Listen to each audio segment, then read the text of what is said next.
Hello, my esteemed viewers. This is BVI Channel 1. I welcome you to today's edition of People's Parliament. People's Parliament is where we talk about things that affect us, people that affect our lives, how we do it, and we have the opportunity to ask them some questions. But today's edition is a special one because this is not a live program of People's Parliament. As you know, that People's Parliament always come to you as a live program. But today, I have a guest right here with me who have flown all the way to come to the studio to address some questions some people have been asking. And that question is, Igbo people as a nation, do they have a national anthem? Some people have come up with that question. And someone said, if Igbo people should have a national anthem, will it be in English or will it be in Igbo? So all of that will be cleared today, because I have with me a man, an international gospel artist. He had made the Igbo Nation proud. He has written his name in the sand of history by bringing up and composing the Igbo National Anthem, which name is Isaac. They call him Galilee Boy. I have him here with me, and he's going to take all your questions and concerns. I will be happy to identify with this man and his projects for Igbo Nation. It's a pleasure having you on BVI Channel 1. Thank you very much. Thank you. A lot of people have asked us this question: do Igbo people have a national anthem? And some have come up, in what language will this anthem be? Then here you are with a wonderful song that the people have just listened to. They just listened to it at the beginning of this program, and they would like to know this man behind this solemn Igbo National Anthem. So tell us a little bit about yourself. Thank you so very much. And viewers, my name is Isaac Uzoma Akuchie. I'm called a Galilee Boy, which is, you know, the stage name. And it came to me not out of choice, but bestowed on me more or less for my fans who have taken to an equally beautiful song I wrote about the Lord Jesus Christ, simply entitled Galilee Boy. And as a composer, songwriter, performer of gospel music, that actually had given me so much inspiration to do more. And I think that's how it is right now. Okay, give us a little bit of your musical background. When did you all start? Really, music, I can say, is something that I think I actually grew to find myself doing. I didn't attend any school of music, neither had I been much of a music buff.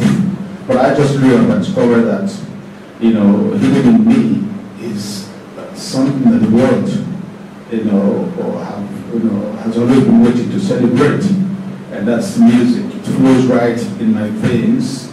And I write it just very easily, with a lot of ease. I write it, I sing it.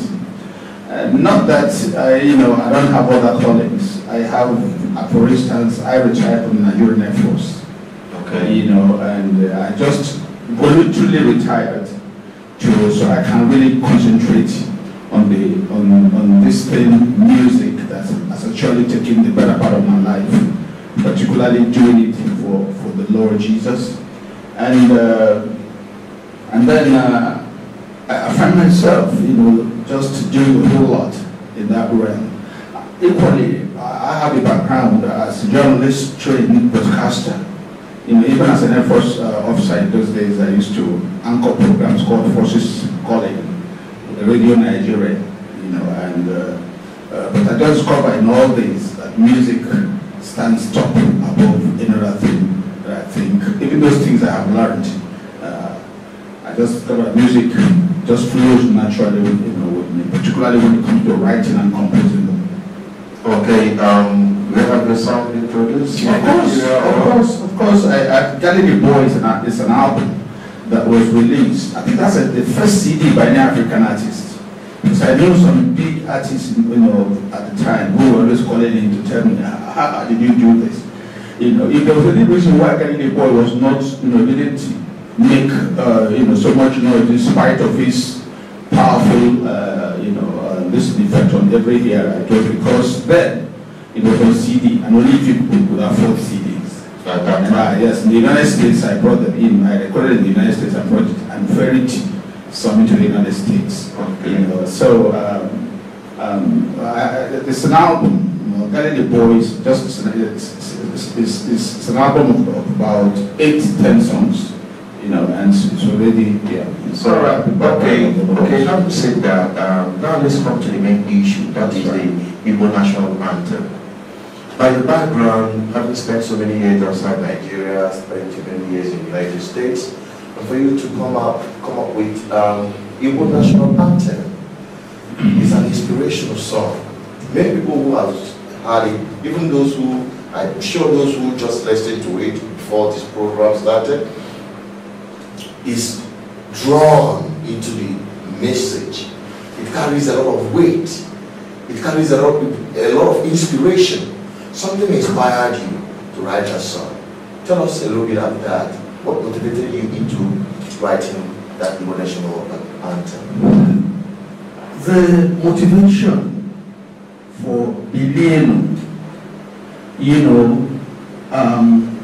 comes, or rather came from an aggregation of events that were happening around my people, around us as Igbos, because I'm first an Igbo before being a Nigerian.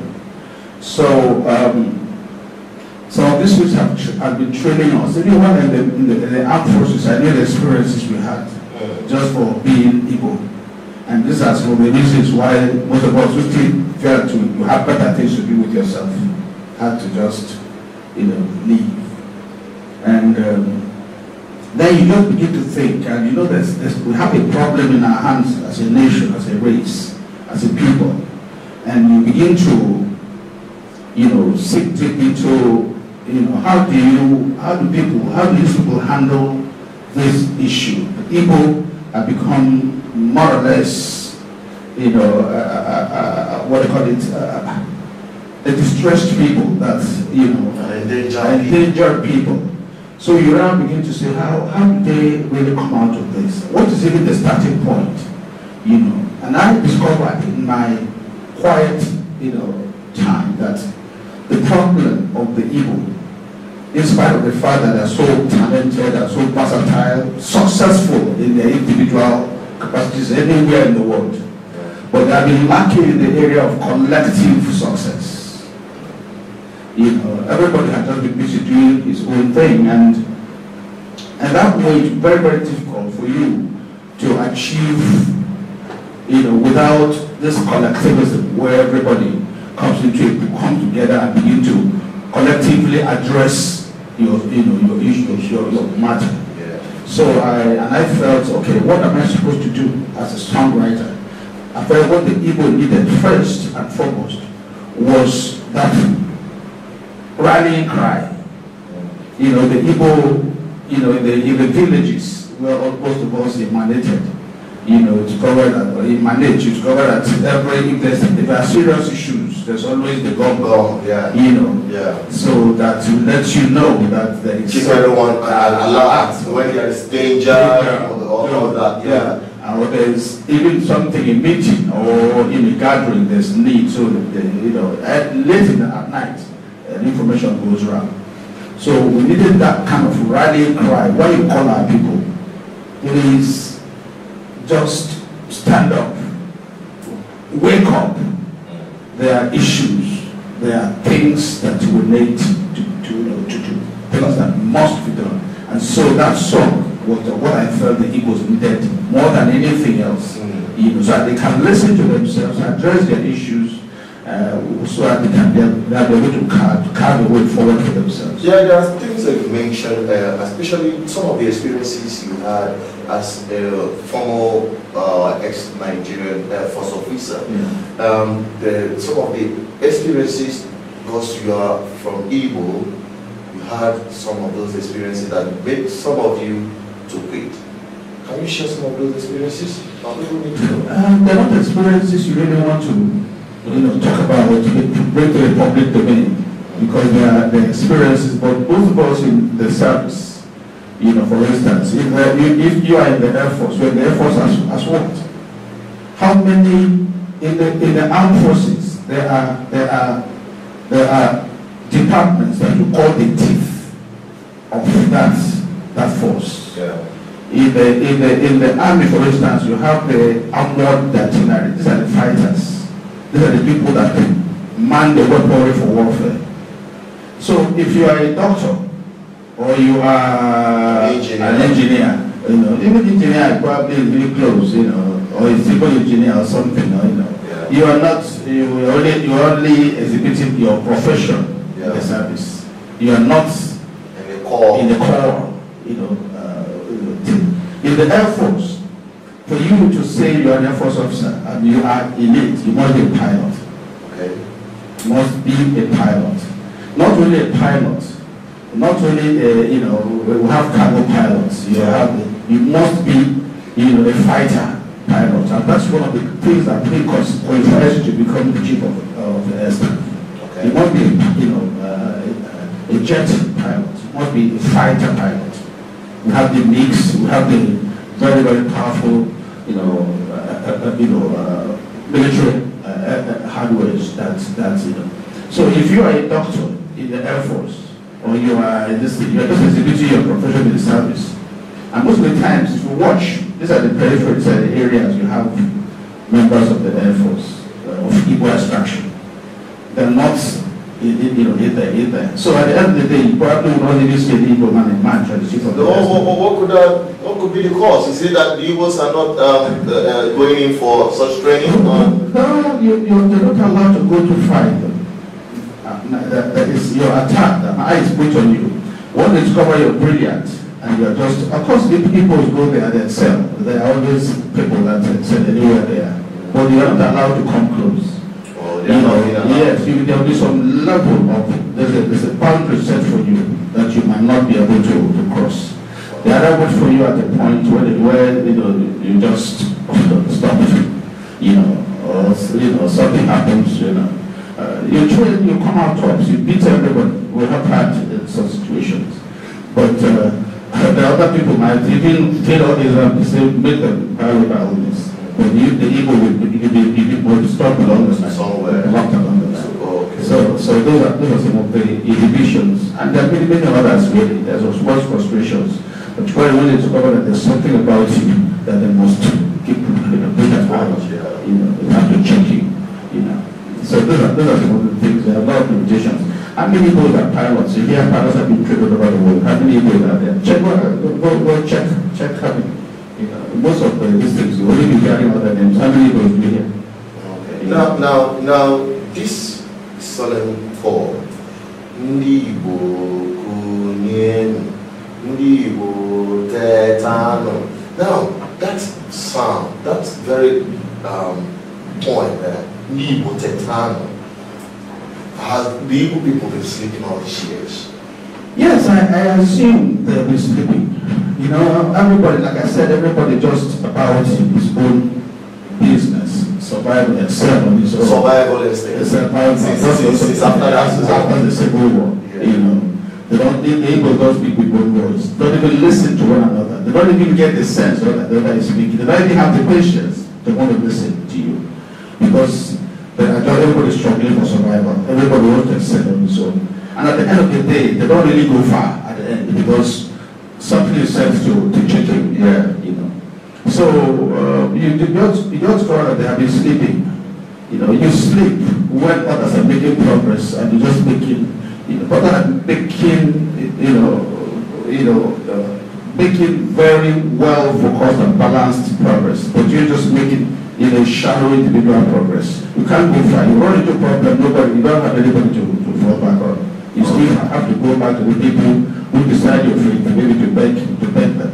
All right. They don't have a voice. There's no collective voice. There's no collective backup. One important thing I want to bring up there is the point of Igbos being an endangered people. Yes. And it seems that what is happening now in the contemporary Nigeria, it seems that the Igbos have been, you know, more in danger than every other time in their history, now than ever. That's right. Even far beyond that's what I experienced before the war. So what instances do you think that Igbo people are seriously endangered? In what areas? It's very obvious. I don't want to see. Even right now, where is the Igbo man in the affairs of this country? We don't have a place. We have sunk to the lowest ebb in our nationhood. We are just like non-existent, more or less. We are not reckoned with. Look at the political structure. Look at the security architecture.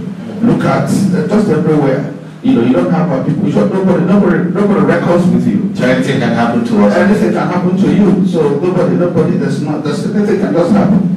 You know, to you, and nobody blinks an eye. Right. So, and that's the danger of this individual. And that's the inspiration for that song. Yeah, that's right. So our people need to come together, you know, to forge a common front, a collective, you know, because it is said if you put a brook in a single brook, nobody can break it, but yes. So give ourselves a voice, support one another, and then at least for once, listen to ourselves. Okay. You know, when your brother cry or he's pointing a hand, listen to him, try to understand the sense he's speaking or the point he's making. You know, so that you don't begin to think because you have a little this that you think that this world will be a little thing happens to you.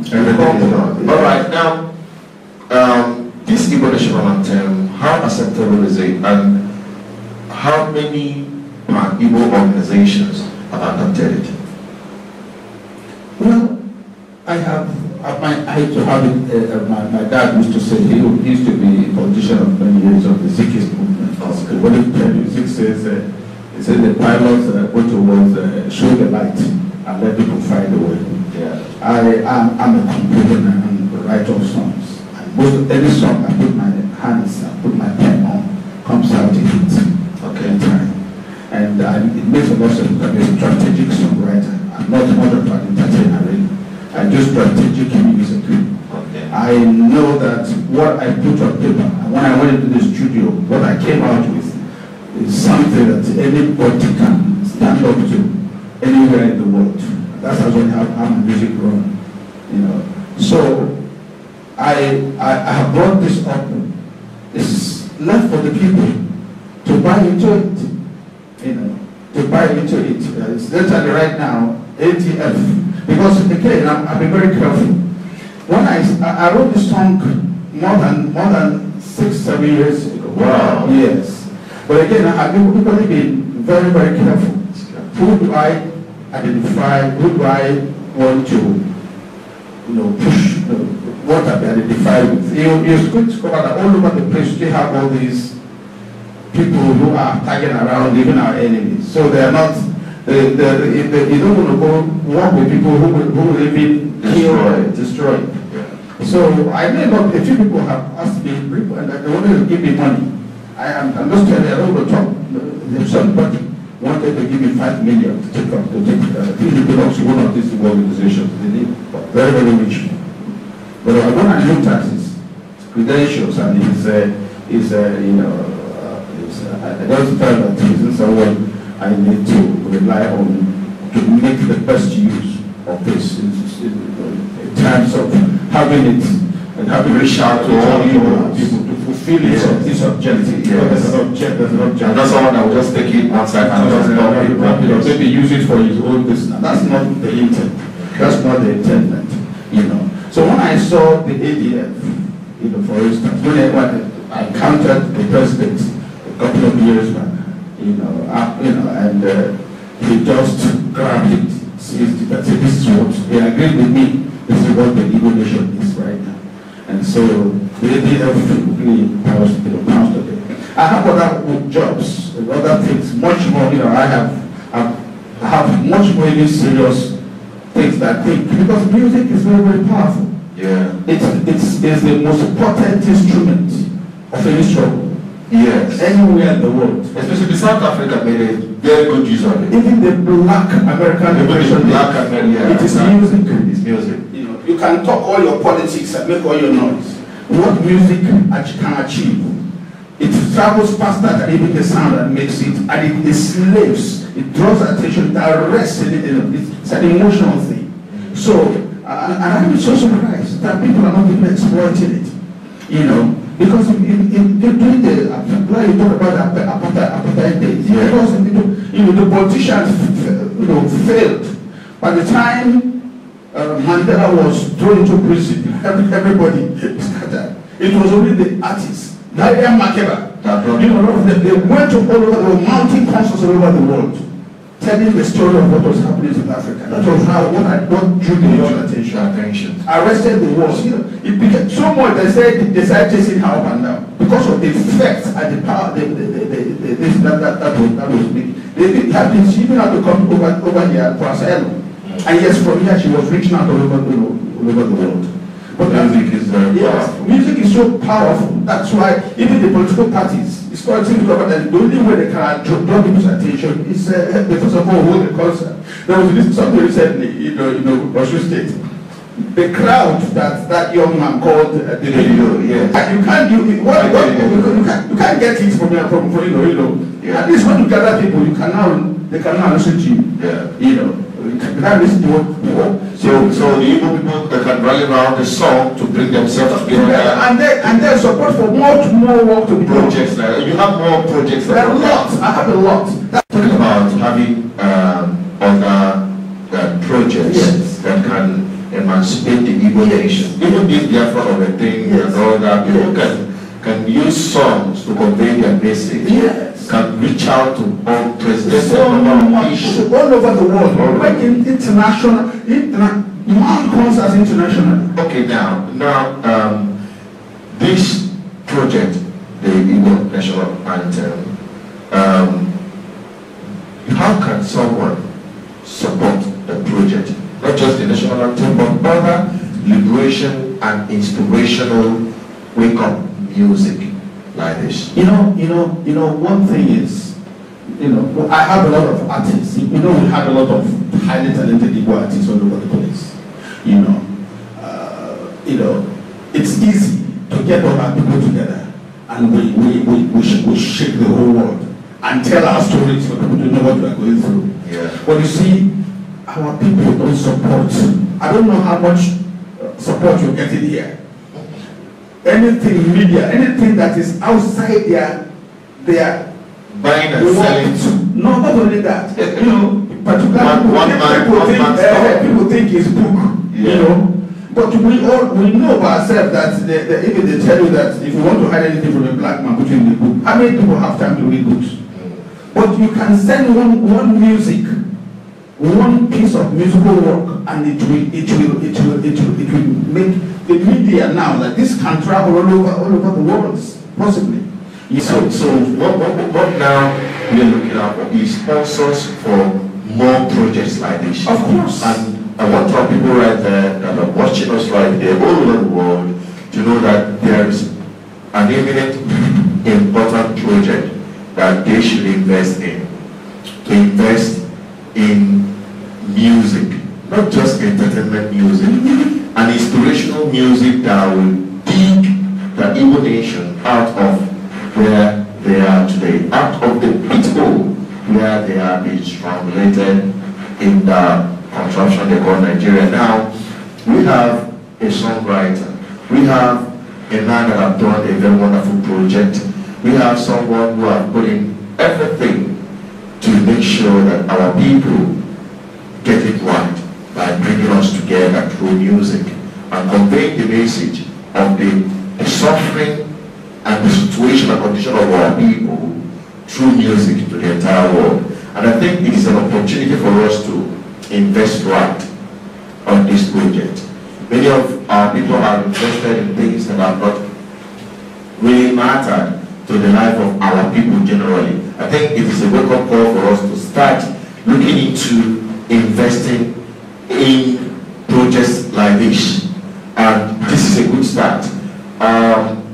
We have the song already, which we will be uploading on our website, our online shop, where you can download the music, this very music, and with just a token, you just need a token for you to just say, I support this project. And you can always call PIN. We're going to display his numbers right there on the screen for you to call him, identify with him, and also partner with him for more projects.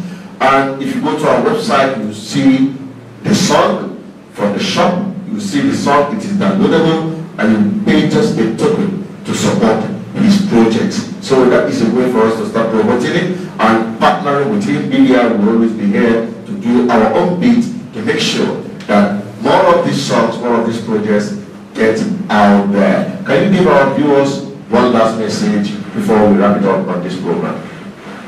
Well, what can I say? You know where we are. We need to deploy whatever resources that God has bestowed us, with, to be able to free ourselves from this very situation so ugly that we find ourselves. So this is what I bring to the table. My artistry, my music writing, song compository, ability, and my songs. Support me, we'll do more, and we will be able to tell our stories anywhere for the world to hear us. Thank you so much. It's a pleasure having you on BVI Channel 1. Thank you so very much. That is it for today, for our program today on People's Parliament. And I believe you enjoyed the program, and I will bring you a more exciting program subsequently. Don't forget to join us on our live program that will be coming to you tonight by 6 p.m. to 8 p.m. I still remember Suchina Peters saying, God bless you and stay safe. Goodbye.